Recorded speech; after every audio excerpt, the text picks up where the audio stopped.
ഇതൊക്കെ കേവലം ഒരു കടലാസ് സംഘടന എന്നുള്ളതല്ലാതെ ഇവർക്കൊന്നും പ്രത്യേകിച്ച് നമ്മുടെ കമ്മ്യൂണിറ്റിയിൽ എന്തെങ്കിലും ഒരു കാര്യം ചെയ്യാൻ സാധിക്കുമെന്നുള്ളതൊന്നും നമുക്ക് തോന്നുന്നില്ല. അല്ല, ഇന്ത്യയിലെ തെരഞ്ഞെടുപ്പ് കമ്മീഷന്റെ നിർദ്ദേശങ്ങളെല്ലാം പാലിച്ചുകൊണ്ടാണ് ഏതൊരു രാഷ്ട്രീയ പാർട്ടിയും പ്രവർത്തിച്ച് മുന്നോട്ട് പോകേണ്ടത്. കൃത്യമായിട്ടുള്ള കണക്കുകൾ, അതുപോലെ തന്നെ അതിന്റെ മെമ്പർഷിപ്പ് പ്രവർത്തനങ്ങൾ, ഭാരവാഹികളുടെ ലിസ്റ്റ്, ഇത്തരം കാര്യങ്ങളൊക്കെ ഇലക്ഷൻ കമ്മീഷന് അതാത് സമയങ്ങളിൽ സമർപ്പിക്കണം. നമുക്ക് ലഭിക്കുന്ന വോട്ടിന്റെ ഷെയർ ഇലക്ഷൻ കമ്മീഷനൊക്കെ തിരിച്ചറിഞ്ഞിട്ടാണ് സംസ്ഥാന പാർട്ടി, ദേശീയ പാർട്ടി തുടങ്ങിയിട്ടുള്ള പല പദവികളും നൽകുന്നത്. അപ്പോൾ ആ അർത്ഥത്തിൽ അതൊന്നും മെയിൻറ്റെയിൻ ചെയ്യാതെ പോകുന്നുവെന്ന് കണ്ടാൽ ഇതൊക്കെ കേവലം ഒരു കടലാസ് സംഘടന എന്നുള്ളതല്ലാതെ ഇവർക്കൊന്നും പ്രത്യേകിച്ച് നമ്മുടെ കമ്മ്യൂണിറ്റിയിൽ എന്തെങ്കിലും ഒരു കാര്യം ചെയ്യാൻ സാധിക്കുമെന്നുള്ളതൊന്നും നമുക്ക് തോന്നുന്നില്ല. മുസ്ലിം ലീഗിന് ബദലായി അങ്ങനെ നിരവധിയായ സംഘടനകൾ വന്നിട്ടുണ്ട്. പക്ഷെ അവരൊക്കെ അന്ധമായ ലീഗ് വിരോധം പ്രചരിപ്പിച്ച് നടക്കുന്നു എന്നുള്ളതല്ല. അതിൽ ഒന്നോ രണ്ടോ ആളുകൾക്ക് എവിടെയൊക്കെ അക്കോമഡേഷൻ കിട്ടി എന്നതിൽ കവിഞ്ഞ് അവരൊന്നും ആ മുസ്ലിം ലീഗ് ഉയർത്തിയ രാഷ്ട്രീയത്തിന് ബദലാകാൻ അവർക്കൊന്നും ഒരു തരത്തിലും കഴിഞ്ഞിട്ടില്ല എന്നുള്ളതാണ് കഴിഞ്ഞകാല അനുഭവങ്ങളൊക്കെയും നമ്മെ ബോധ്യപ്പെടുത്തുന്നത്.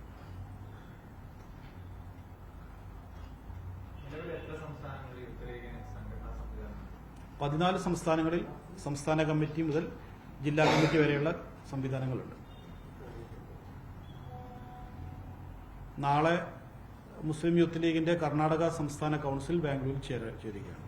ഞങ്ങൾ ഈ അടുത്ത് ഞങ്ങളുടെ കമ്മിറ്റി പുനഃസംഘടന കഴിഞ്ഞതിന് ശേഷം കാൺപൂരിൽ യൂത്ത് ലീഗിന്റെ UP സ്റ്റേറ്റ് കമ്മിറ്റി പുനഃസംഘടന കഴിഞ്ഞു.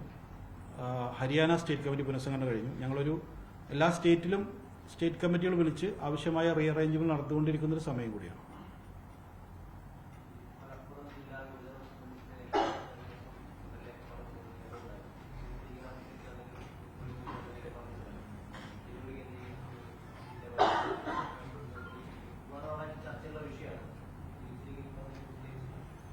അല്ല, നമ്മൾ ഒരു ജില്ല, ഒരു സംസ്ഥാനം എന്നൊക്കെ പറയുമ്പോൾ അതിനെ കുറച്ചുകൂടി സമഗ്രമായി കണ്ടുകൊണ്ട് ജനങ്ങൾക്ക് കൂടുതൽ സൗകര്യപ്രദമാകുന്ന വിധത്തിൽ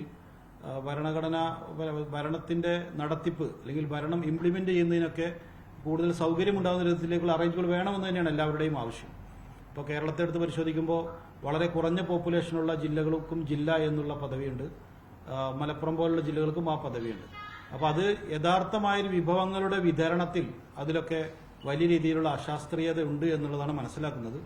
അതിനെ സമഗ്രമായി പരിശോധിച്ചുകൊണ്ട് ഒരു വിവാദങ്ങളിലേക്കോ അതല്ലെങ്കിൽ അതിന്റെ ഭാഗമായിട്ടുള്ളൊരു സാമൂഹികമായിട്ടുള്ള ഒരു വേർതിരിവിലേക്ക് പോകാതെ അത് കാണാൻ കഴിയുക എന്നുള്ളത് ഭരണാധികാരികൾ ചെയ്യേണ്ട ഒരു പ്രധാനപ്പെട്ട ഉത്തരവാദിത്തമാണ്. മുസ്ലിം ലീഗ് നേരത്തെ തന്നെ അതിനോടൊക്കെ പ്രതികരിച്ചിട്ടുണ്ട്.